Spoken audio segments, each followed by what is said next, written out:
किताबों के लिए, कपड़ों के लिए। मैंने पूछा तुम्हारे वालिद क्या काम करते? तो एक ने कहा एक ऑटो ड्राइवर है, एक फ्रूट का कारोबार करते हैं, और तीसरे ने कहा कि मेरे पप्पा मैकेनिक हैं। फिर मैंने कहा ठीक है, इंशाल्लाह तुम कल आ जाओ, मैं तुमको हमारी पार्टी से तुमको चेक लिख कर दूंगा और तुम्हारे अकाउंट में डलवाऊंगा। तो उसमें से एक बच्चा वापस आया मेरे पास, आंख में आंसू थे, बड़ी शर्माते मुझसे कहा सर मैं एक बात बोलूं आपको। मैंने कहा बोलो बेटा क्या बात है? वो बोला कि सर मैं हिंदू हूं, मेरे को भी मिलेगा क्या? मैं उठा, उसका हाथ मिलाया, कहा तू गरीब का बेटा है, तुझे ही मिलेगा इंशाअल्लाह ताला। हम किसी से तफरका नहीं करते। तुम सुनी सुनाई बातों पर मत जाओ कि ओवैसी इसके खिलाफ। अरे मैं किसी धर्म के खिलाफ ना था ना कभी रहूंगा इंशाअल्लाह ताला। मैं जिस धर्म को मानता हूं मुझे तालीम देती किसी से नफरत मत करो। उन तीनों बच्चों को बुलाया और उनको बुलाकर हमने 1-1 लाख का चेक उनके हवाले किया। तो हैदराबाद से 100 किलोमीटर दूर मालूम हुआ तो 2 लड़कियां आई बुरखा में, बुरखा निकाब में आकर कही कि असद अंकल हमको क्यों नहीं दे रहे आप? मैंने कहा क्या हुआ? बोले हम भी तो कामयाब हुए फुला जिले में, हमको भी गवर्नमेंट मेडिकल कॉलेज मिला। मैंने कहा लो बेटा ये तुम्हारी अमानत है, ये दारुस्सलाम तुम्हारा है, हमारा नहीं है। हम नहीं रहेंगे, ये तुमको चलाना है, ये अमानत तुम्हारी है। मेरे अजीज दोस्तों और बुजुर्गों, जब आप गरीबों को पढ़ने का मौका देते हैं तो वो आसमानों की बुलंदियों तक पहुंच जाते हैं। मगर आप क्या कर रहे हैं? वोट डाल रहे हैं, सिर्फ वोट डाल रहे हैं। क्या हासिल हो रहा है आपको? नहीं, हमने हरा दिया बीजेपी को, मुबारक हो आपको, दोबारा हराइए बीजेपी को। मगर मेरे अजीज दोस्तों और बुजुर्गों, तुमने राहुल गांधी और अशोक गहलोत के घर में चिरागों को फैला दिया, मगर तुम्हारे घर में चिराग जलाने के लिए तेल तक मौजूद नहीं है। ये कौन सी काम तुम कर रहे हो बताओ मेरे को? तुम उनको सत्ता दे रहे हो, तुम उनको ताकतवर बना रहे हो और तुम कमजोर हो रहे हो। यकीनन बीजेपी को हराओ। बल्कि मैं आपसे कह रहा हूं कि 2024 के पार्लियामेंट के इंतखाबात में असदुद्दीन ओवैसी भारत के कोने कोने में जाएगा, जनता से अपील करेगा कि दोबारा इस देश का प्रधानमंत्री मोदी ना बने। मगर आप क्या करेंगे बताओ? आप क्या करेंगे बताओ मेरे अजीज दोस्तों और बुजुर्गों? ये काम राजस्थान में भी हो सकता है और राजस्थान में काम करना है। आप ये नाले को देख रहे हैं, हमने हमारी चीफ मिनिस्टर से 1.5 महीना पहले मिलकर कहा कि हैदराबाद के अतराफ में मुसलमानों को, ईसाइयों को कब्रिस्तान की जमीन दो। 100 एकड़ जमीन मिली। अजा हो रही।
हम नमाज के लिए अज़ान के लिए रुक गए थे।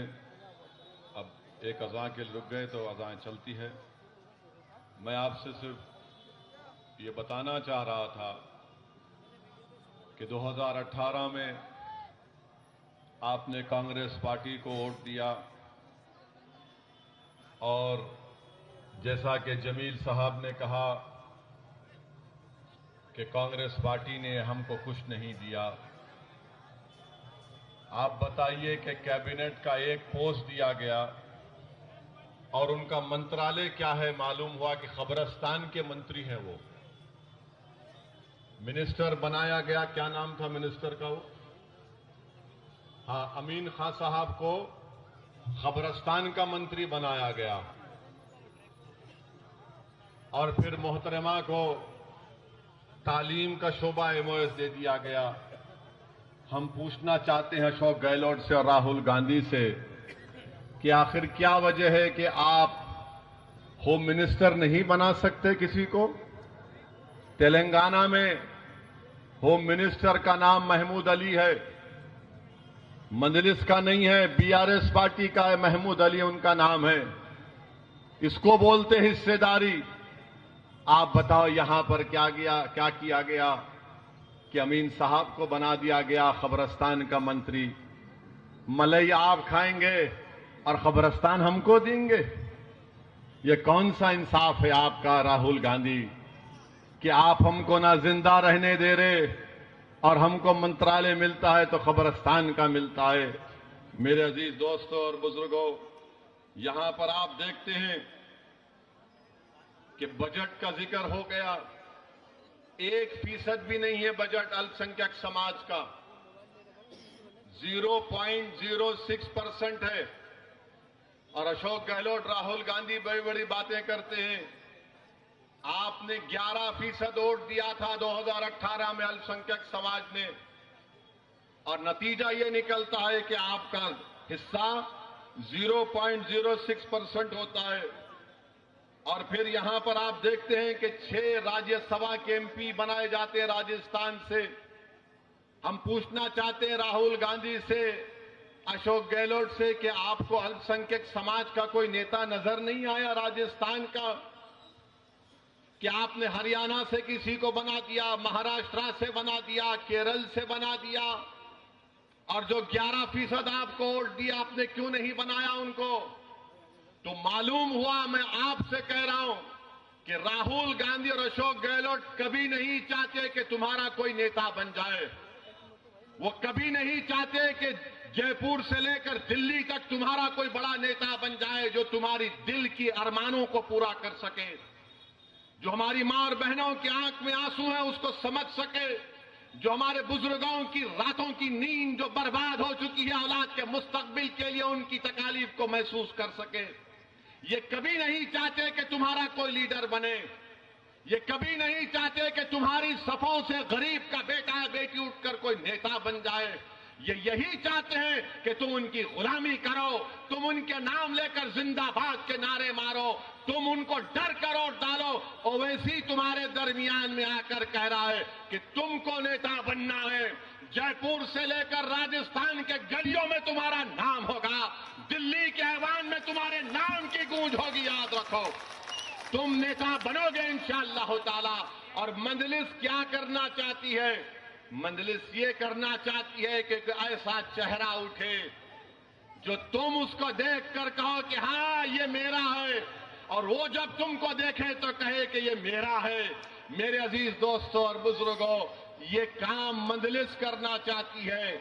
हम आपसे अपील करने आए हैं कि 25 तारीख के दिन आप जब वोट डालने जाएंगे, इस दीवाने की बातों पर गौर फरमाइए।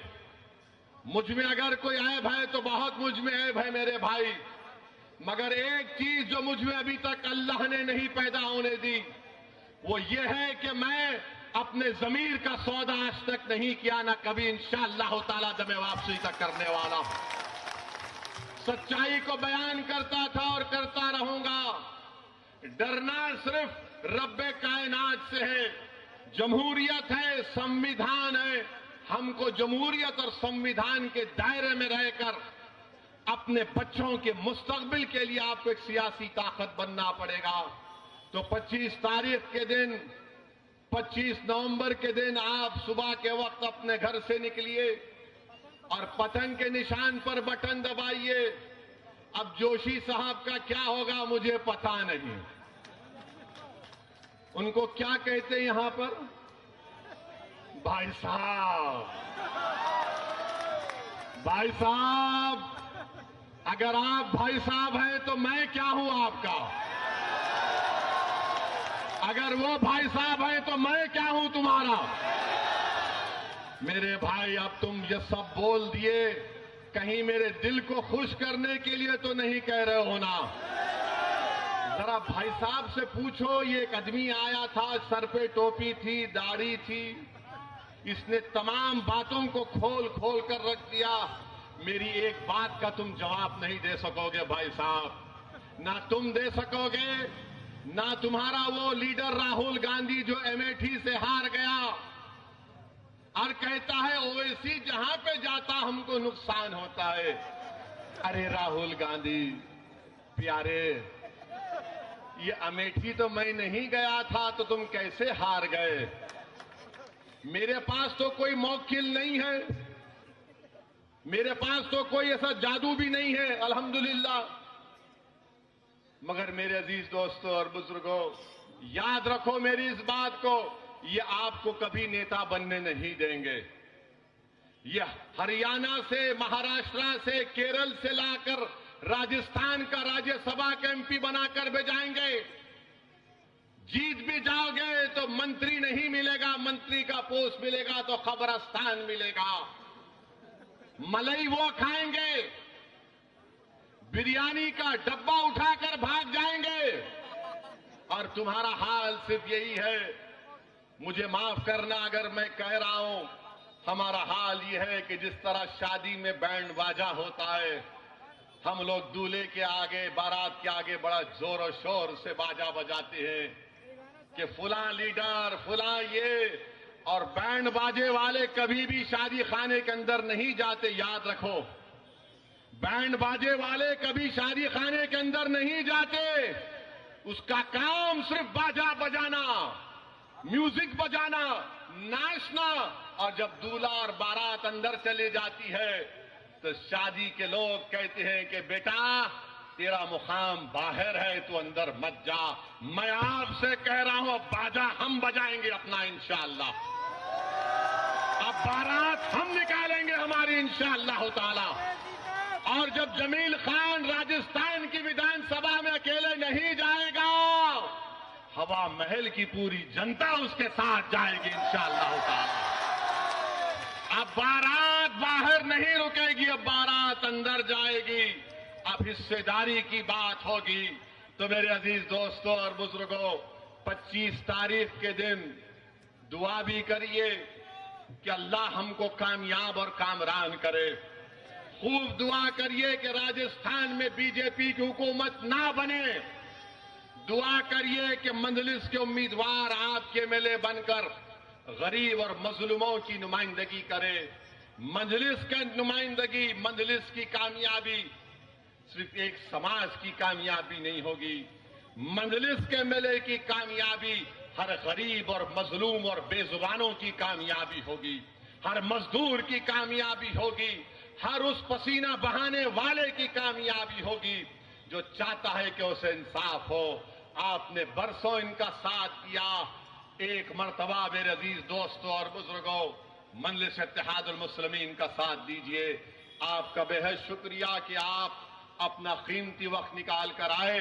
मुझे एक और मुकाम पर जाकर जल से आम से वहां पर तकरीर करना है। मैं आपके दुआओं का मोहताज हूं, मैं सिर्फ आपके दुआओं का मोहताज हूं। मेरे लिए दुआ करिए कि अल्लाह दमे वापसी तक अल्लाह सिर्फ उसके आगे मुझे झुके और किसी के आगे मत झुकाए। मेरे अजीज दोस्तों और बुजुर्गों, बहुत बहुत शुक्रिया। अस्सलाम वालेकुम व रहमतुल्लाह।